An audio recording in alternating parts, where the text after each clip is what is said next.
ये पीडीए की ताकत की वजह से घबराए हुए लोग हैं जो अभी अभी सरकार ने फैसला लिया है। हमें खुशी है इस बात की कि सामाजिक न्याय के राज की स्थापना के लिए एक कदम तो बढ़े हैं सब लोग। सामाजिक न्याय के राज की स्थापना हो, उसके लिए जाति जनगणना का फैसला 90% पीडीए की एकजुटता की 100% जीत है। हम सबके सम्मिलित दबाव से भाजपा सरकार मजबूरन ये निर्णय लेने को बाध्य हुई है। सामाजिक न्याय की लड़ाई में ये पीडीए की जीत का एक अति महत्वपूर्ण चरण है। ये शुरुआत है जहां से सामाजिक न्याय के राज की स्थापना और पीडीए की लड़ाई के लिए अति महत्वपूर्ण ये चरण शुरू हुआ है। भाजपा सरकार को ये चेतावनी है कि अपनी चुनावी धांधली हम लोगों ने आपने समय समय पर इनकी चुनावी धांधली देखी है, चाहे वो मुजफ्फरनगर रहा हो, मुरादाबाद रहा हो, रामपुर रहा हो, करहल रहा हो, फैजाबाद की सीट रही हो, अयोध्या की सीट मिल्कीपुर रही हो। समय समय पर और सीसीटीवी में कैद होते हुए भी इनकी चुनावी धांधली हमने आपने और जनता ने देखी है। इसलिए भाजपा सरकार को यह चेतावनी है कि अपनी चुनावी धांधली को जाति जनगणना से दूर रखें, क्योंकि ये कोई भी धांधली गिनती में कर सकते हैं। एक ईमानदार जनगणना ही हर जाति को अपनी अपनी जनसंख्या के अनुपात में अपना वो अधिकार और हक दिलवाएगी जिस पर अब तक वर्चस्ववादी फन मारकर बैठे थे। ये अधिकारों के सकारात्मक लोकतांत्रिक आंदोलन का पहला चरण है और भाजपा की नकारात्मक राजनीति का अंतिम, भाजपा की प्रभुत्ववादी सोच का अंत होकर ही रहेगा। संविधान के आगे मन विधान लंबे समय तक चल भी नहीं सकता है। संविधान के आगे मन विधान बहुत लंबे समय तक नहीं चल सकता है। इसलिए मैं इस बात को मानता हूं कि ये इंडिया की जीत हुई है। तमाम हमारे पुराने समाजवादी नेता और बड़ी संख्या में सामाजिक न्याय के आंदोलन को आगे बढ़ाने वाले लोग, उनकी वजह से ये परिणाम मिला है।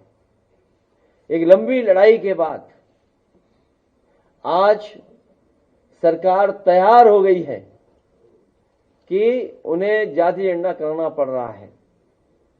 जातिवाद जनगणना का मुद्दा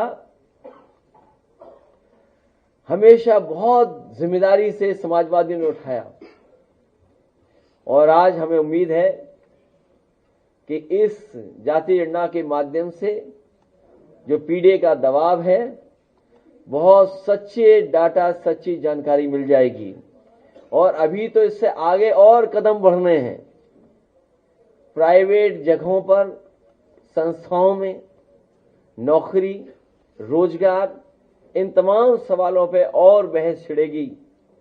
जो मकसद था इक्वलिटी एंड जस्टिस का, उस इक्वलिटी एंड जस्टिस में हम लोग और आगे बढ़ने का काम करेंगे। साथ ही साथ आज जो श्रमिक दिवस है, मैं उसके लिए देश दुनिया के सभी श्रमिकों को बधाई और भविष्य के लिए शुभकामनाएं देना चाहता हूं। आज के भारत में श्रमिकों की सुरक्षा का विषय सामाजिक, आर्थिक व मानसिक कई स्तरों पर चुनौतियों का सामना कर रहा है। आज श्रमिकों की परंपरागत परिभाषा बहुत व्यापक हो गई है। इनमें निम्नलिखित मैं पढ़ना चाहता हूं। कृषि श्रमिक, मनरेगा लेबरिंग, मंडी श्रमिक, पोर्टर। कहीं आंदोलन हो गया क्या? फोटोग्राफर भाग रहे हैं? अच्छा, 3 बजे बीजेपी, तो हम लोग चलाएंगे 4 बजे तक।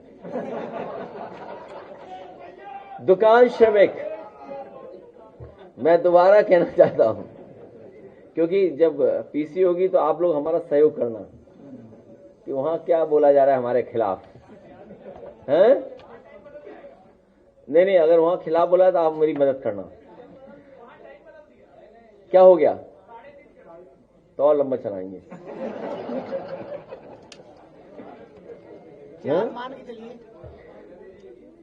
तो मैं कह रहा था कि बड़ी संख्या में जो हमारे कृषि श्रमिक, मनरेगा श्रमिक, मंडी, पोर्टर, दुकान, एमएसएमई, निर्माण उद्योग में लेबर हैं, औद्योगिक सेवा क्षेत्र में हैं, और नई तरह की एक बड़ी संख्या में लोग जहां काम कर रहे हैं। हालांकि उसको हम लेबर की कैटेगरी में नहीं ला सकते हैं, लेकिन ये कह सकते हैं कि सम्मानजनक वो रोजगार नहीं दिखता है, लेकिन क्योंकि नौकरी नहीं है, रोजगार नहीं है, इसलिए डिलीवरी बॉय या हमारे ड्राइवर, ये दैनिक रोजगार है। ये कोई बहुत परमानेंट नौकरी नहीं है, ये दैनिक रोजगार है।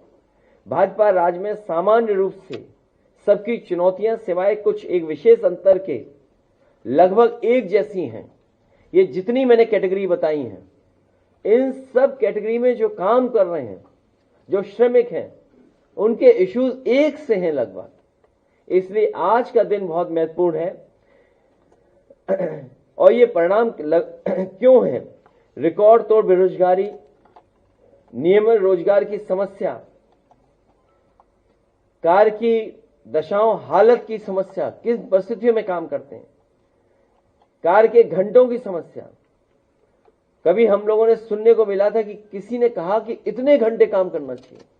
हमें और आपको वो मशीन समझते हैं कि अगर आप इतने घंटे भी काम कर सकते हैं, और मिनिमम वेजेस, हमारा इतना एक्सप्लॉयटेशन है कि हमें मिनिमम वेजेस देते हैं। ये सब भारतीय जनता पार्टी की सरकार के समय पे हो रहा है। और कोरोना का सहारा लेकर के जो कानून और नियमों में बदलाव लाया है, हमारे तमाम मजदूर भाई जानते होंगे कितने लंबे संघर्ष के बाद, कितनी लंबी चुनौतियों के बाद उन्हें ये कानून मिले थे, उन्हें अधिकार मिले थे।